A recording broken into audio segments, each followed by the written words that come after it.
السلام عليكم ورحمة الله وبركاته. بفضل الله احنا خلصنا زراعة 620 أنسجة برق الريش في أرض الباشمهندس أمجد في المنيا، والباشمهندس أمجد بقى هيكمل حديثه.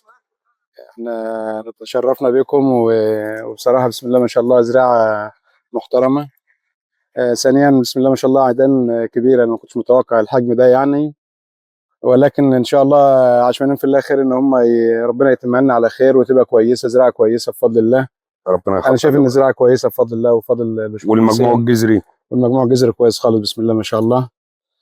وطبعا هو بيطالب بكياب لازم تتعمل، فان شاء الله باذن الله نحاول نعملها ان شاء الله يعني. الأفضل إن هي تتكيف في المرحلة اللي جاية ان شاء الله باذن الله نحاول نعمل لها كياب علشان ايه برضك نعمل اللي علينا وكله على الله يعني. على الله، ربنا يخطر لكم يا رب. تسلم ايديك يا باشمهندس. الهندسة واحنا بنتفق على الأنسجة ديت، الهندسة حلف ما هيجي ولا هينقي الأنسجة، قال لي نقوها انتوا حصل هندسة. حصل فعلا. يعني والثقة كانت زايدة قوي، والحمل كان علينا احنا كتير ان احنا اللي ننقي الحاجة ونجيبها، ويا رب ما نكون قصرنا في حاجة. لا فعلا حاجة محترمة خالص، وانا كنتش متوقع الحجم ده يجي لنا يعني. ربنا يخليكم ولكن تسلم ايديكم وربنا يوفقكم. وعم عبيد ربنا يديله الصحة.